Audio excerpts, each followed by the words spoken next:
আমাকে নিয়ে আপনাদের ভাবতে হবে না না না, আপনাকে নিয়ে আমরা একদমই ভাবছি না।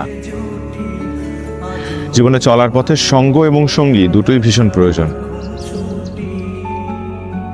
আর একজন পারফেক্ট মানুষকে জীবন সঙ্গী হিসেবে পাওয়া তো উপরওয়ালার আশীর্বাদ।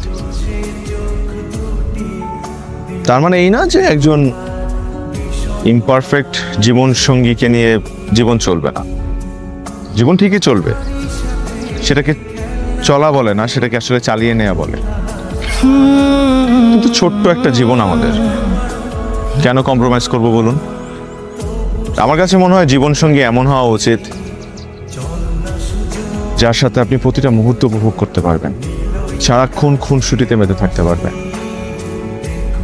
এবং তার মনে এমন ভাবে বসবাস করবেন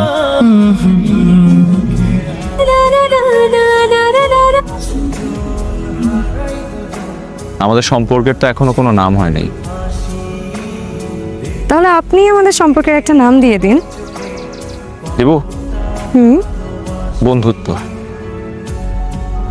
আমার কাছে মনে হয় প্রতিটা সম্পর্কে বন্ধুত্ব থাকাটা খুব জরুরি, কারণ বন্ধুত্ব ছাড়া ভালোবাসা হয় না। তাই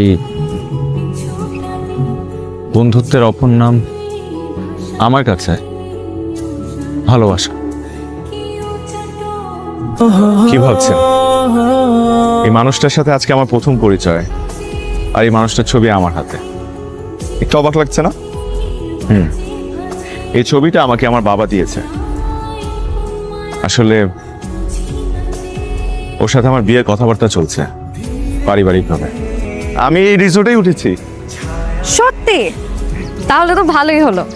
জানেন, গতকাল আসার পর থেকে আপনাদেরকে ভীষণ মিস করছিলাম। মিস করেছেন? হ্যাঁ, কেন মিস করবো না? আমাদের এত সুন্দর একটা জার্নি হলো, আপনারা আমাকে এত ভালোভাবে কোম্পানি দিলেন। আমাকে একটা বাড়ির জন্য ফিল করতে দিন নিচে আমি একা একটা মেয়ে।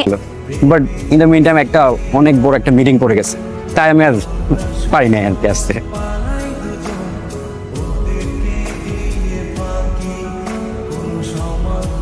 কিছু কথা আছে যেগুলো আমি আপনাকে প্রথম দিন থেকেই বলার চেষ্টা করছি, কিন্তু আসলে সুযোগ হয়নি বলার। আসলে ভালো লাগা তো একটু সৃষ্টি হয়েছে, মানে কিভাবে বলি, বন্ধুত্বের চাইতেও যে জিনিসটা, মানে আমি বলেছিলাম না যে বন্ধুত্ব, তো এটা আসলে বন্ধুত্বের সীমাবদ্ধ না, বন্ধুত্বের চাইতেও বেশি কিছু। বন্ধুত্বের চাইতে বেশি কিছু মানে বন্ধুত্বের চাইতেও বেশি। আপনি কি বলার চেষ্টা করছেন আমি কিন্তু বুঝতে পারছি। আমি অবাক হচ্ছি যে আপনি এত কম সময়ে কিভাবে আমাকে এই কথাগুলো বলেন। আপনি দেখলেন যে কিছুদিন আগে আমার সাথে এত খারাপ একটা ঘটনা ঘটল। আমি একটা মানুষকে ভালোবাসতাম, হয়তো ওই মানুষটাকে আমি ভালোবাসার থেকে বেশি কিছু দিতে পারি নাই বলে বোধহয় ওই মানুষটার সাথে আমার আন্ডারস্ট্যান্ডিং হয়নি। কিন্তু এর মানে এই না যে আপনি এখন আপনার ফিলিংসগুলো এসে আমার কাছে এক্সপ্রেস করবেন না। আপনি কি মনে করেছেন একজন মানুষ আমার জীবন থেকে চলে গিয়েছে এবং আপনি সেই সুযোগটা কাজে লাগিয়ে আপনার ফিলিংসগুলো আমার কাছে এক্সপ্রেস করবেন আর আমি সেটা হ্যাপিলি অ্যাকসেপ্ট করে নিব?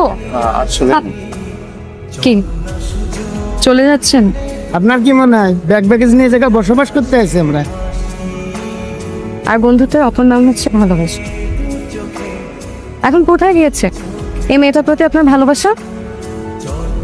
আমি আমার ভালোবাসা হারিয়ে ফেলেছে এবং ওই মানুষটার উপর অধিকারও হারিয়ে ফেলেছি। সেই অধিকারটা ফিরিয়ে দিতেই আজকে আমি এসেছি। আপনি মনে করেছিলেন আমার বয়ফ্রেন্ড আমার ফ্রেন্ড